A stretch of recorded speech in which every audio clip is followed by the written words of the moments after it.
दोस्तों नमस्कार, मेरा नाम संतोष पांडे और आप देख रहे हैं पोल टाक। पोल टाक पर आज एक बार फिर राजस्थान के 2 विधानसभा सीटों की चर्चा होनी है। वो 2 विधानसभा सीटें ऐसी हैं जहां पर उपचुनाव होना है। वो 2 विधानसभा सीटें ऐसी हैं जिनके उपचुनाव का असर सीधे कांग्रेस और भाजपा पर पड़ेगा। वो 2 विधानसभा सीटें ऐसी हैं जहां से कांग्रेस भाजपा के अलावा भारतीय आदिवासी पार्टी पर भी पड़ेगा। वो 2 विधानसभा सीटें ऐसी हैं जहां से पूरी राजनीति नहीं तय होगी। वो 2 विधानसभा सीटें ऐसी हैं जहां पर नरेश मीणा की भी एंट्री हो सकती है, जो कई महीनों से जेल में बंद है। आइए आपको समझाते हैं पूरी कहानी। दरअसल हम बात कर रहे हैं अंता विधानसभा और बागीदौरा विधानसभा सीट की। दोनों विधानसभा सीटें ऐसी हैं जहां पर उपचुनाव होने की पूरी संभावना है। हालांकि अंता के लिए कहा जा रहा है कि पूरी तरह से स्पष्ट हो गया है। वहां पर कंवरलाल मीणा अयोग्य घोषित हो गए हैं और वहां पर विधानसभा का उपचुनाव होगा। क्या कंवरलाल मीणा अपने परिवार से टिकट लाते हैं? क्या कंवरलाल मीणा के लिए कोई और लॉबिंग करता है? या वहाँ से प्रभुलाल सैनी आते हैं? या वहाँ से नरेश मीणा जाते हैं? क्या तिकड़म होगा, ये समझना जरूरी हो गया है। क्योंकि वहाँ से प्रभुलाल सैनी इसलिए चुनाव लड़ना चाहते हैं क्योंकि वहाँ पर माली बड़ी संख्या में मतदाता है, और दूसरी तरफ अशोक गहलोत के खासम खास प्रमोद जैन भाया अगर वहाँ से चुनाव लड़ते हैं कांग्रेस से, तो माली वोटर्स उनकी तरफ चले जाते हैं। दूसरी बात, वहाँ पर 30,000 के आसपास मीणा भी हैं, तो मीणाओं को भी साधना है। मीणाओं को साधने के लिए किसको लाया जा सकता है? भारतीय जनता पार्टी, कांग्रेस, किसमें से कौन आ सकता है?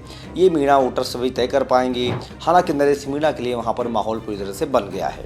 अंता विधानसभा उपचुनाव को लेकर के जिस तरह का समीकरण तैयार किया जा रहा है, इसमें माना जा रहा है कि वहाँ से नरेश मीणा की एंट्री जरूर होगी।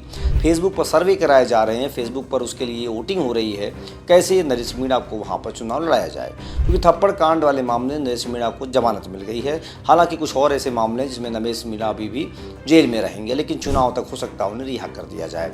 ये बात अंता की होगी। ये बागीदौरा की बात करेंगे। बागीदौरा में भारतीय आदिवासी पार्टी के नेता राजकुमार रोत जिस तरीके से अपनी पार्टी को सबसे डिफरेंट बताते रहे, उनके ही विधायक जयकृष्ण पटेल, बागीदौरा विधानसभा क्षेत्र के विधायक, अपने आवाज़ से घूस लेते हुए पकड़े गए। अब बात हो गई अंता की। अब बात करते हैं बागीदौरा की। बागीदौरा एक ऐसी विधानसभा सीट है जहां पर कांग्रेस भाजपा दोनों ने पूरी ताकत लगाने के बाद भी चुनाव जीत नहीं पाए। अब वहां से भारतीय आदिवासी पार्टी के नेता राजकुमार रोत की पार्टी मजबूती से चुनाव जीत रही है। वहाँ पर जयकृष्ण पटेल चुनाव जीत गए हैं। अब वहाँ पर उपचुनाव होने की पूरी संभावना है।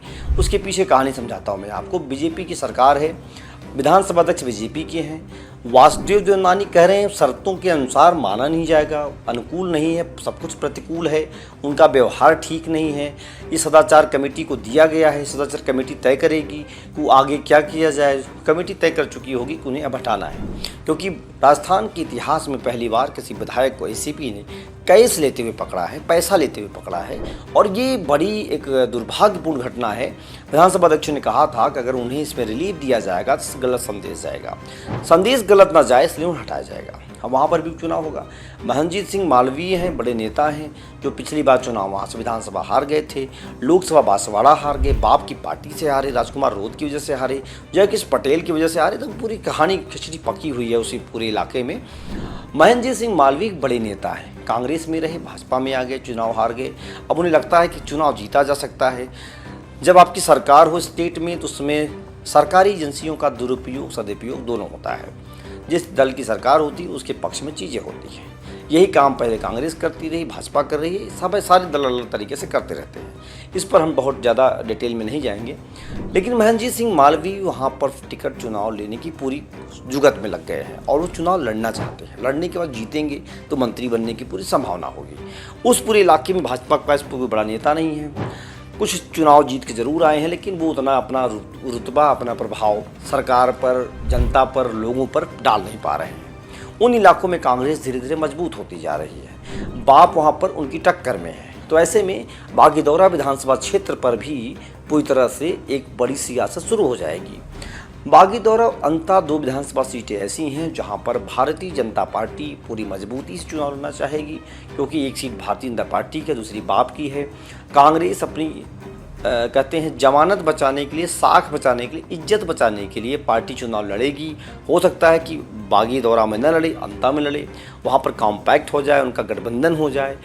कुछ ऐसी भी संभावनाएं दिख रही हैं। हनुमान बेनीवाल भी कुछ खेल कर सकते हैं, क्योंकि बहुत तरीके से अग्रेसिव हैं, इसमें बहुत ही आरोप लगा रहे हैं, बहुत सारे मुद्दों को लेकर के सामने हैं। तो ऐसे में कहा जा रहा राजस्थान के लिए ये 2 सीटें बागीदौरा और अंता बहुत ही महत्वपूर्ण होने वाली हैं। यहाँ से बहुत कई लोगों की सियासत तय होगी और इसके लिए इंतज़ार करिए सिर्फ घोषणाओं का और लगभग 6 महीने का। सब कुछ साफ होगा, सब कुछ दृश्य दिखेगी कि क्या वहाँ पर कहानी लिखी जा रही है। लेकिन ये पोल टॉक अगर आपको किसी मुद्दे पर खबर करनी है, करवानी है, बतानी है तो हम ज़रूर फ़ोन करके बताएं। हम उस मुद्दे को समझेंगे, देखेंगे, अगर वो हमारे पैरामीटर्स पर फिट बैठता है तो हम उसे ज़रूर करेंगे। धन्यवाद। जय हिंद, जय भारत।